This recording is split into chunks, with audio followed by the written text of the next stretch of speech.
America అధ్యక్ష ఎన్నికల బరిలో డెమోక్రాటిక్ పార్టీ నుంచి జో బైడెన్ ను తప్పించాలనే వాదనలు రోజురోజుకు పెరిగిపోతున్నాయి. 81 ఏళ్ల బైడెన్ కు వయసు సంబంధిత సమస్యలు, ఆరోగ్య సమస్యలతో పాటు ప్రత్యర్థి 78 ఏళ్ల డొనాల్డ్ ట్రంప్ ను ఢీకొట్టడంలో విఫలమవుతున్నారనే ఆరోపణలు ఎక్కువవుతున్నాయి.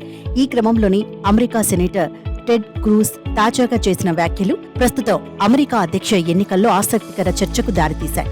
అమెరికా మాజీ అధ్యక్షుడు బరాక్ ఒబామా భార్య మిషెల్ ఒబామా అమెరికా అధ్యక్ష ఎన్నికల్లో డెమోక్రటిక్ అభ్యర్థిగా బరిలో నిలపాలనే ప్రయత్నాలు జరుగుతున్నట్లు టెడ్ క్రూజ్ పేర్కొన్నారు.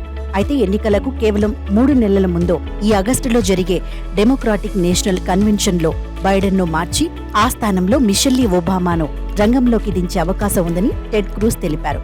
అయితే డెమోక్రాటిక్ పార్టీ తరపున మరికొందరు కూడా అధ్యక్ష రేసులో నిలుస్తున్నారు. మరో 5 పేర్లు కూడా తాజాగా తెరపైకి వచ్చాయి. అందులో ప్రస్తుతం అమెరికా ఉపాధ్యక్షురాలు కమలా హారిస్ మొదటి వరుసలో ఉన్నారు.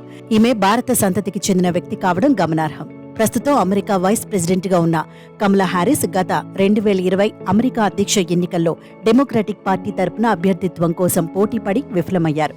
వీరే కాకుండా California governor Gavin Newsom, Michigan governor Gretchen Whitmer, ప్రస్తుత బైడెన్ కేబినెట్ లోని మంత్రి Pete Buttigieg, senator Elizabeth Warren పేర్లు కూడా బాగా వినిపిస్తున్నాయి. అయితే ఈ ఏడాది నవంబర్ 5వ తేదీన అమెరికా అధ్యక్ష ఎన్నికలు జరగనున్నాయి.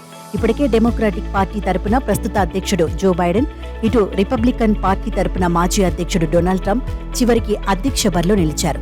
ఈ క్రమంలోని ఈ నెల 27న జార్జియాలోని అట్లాంటాలో వీరిద్దరి మధ్య జరిగిన ప్రత్యక్ష చర్చలో ఒకరిపై ఒకరు తీవ్ర స్థాయిలో విమర్శలు గుప్పించుకున్నారు. ఒకానొక దశలో సంయమనం కోల్పోయిన నేతలు వ్యక్తిగత విమర్శలకు దిగారు. మాజీ అధ్యక్షుడు దూకుడు ప్రదర్శించగా బైడెన్ కొన్ని చోట్ల తడబడ్డట్లు కనిపించారు. బైడెన్ ను ట్రంప్ ఫెయిల్యూర్ గా అభివర్ణించారు. దీనికి ప్రతిగా ట్రంప్ ను బైడెన్ దోషి అంటూ ఆరోపణలు గుప్పించారు. అయితే చర్చలో ట్రంప్ పైచేయి సాధించినట్లు CNN పోల్లో మెజార్టీ వీక్షకులు అభిప్రాయపడ్డారు.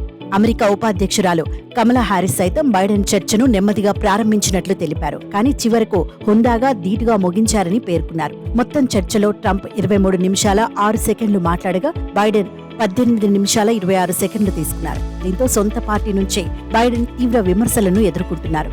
అంతేకాకుండా డెమోక్రాటిక్ పార్టీ తరపున అధ్యక్ష బరి నుంచి తప్పుకోవాలని డిమాండ్లు ఎక్కువయ్యాయి.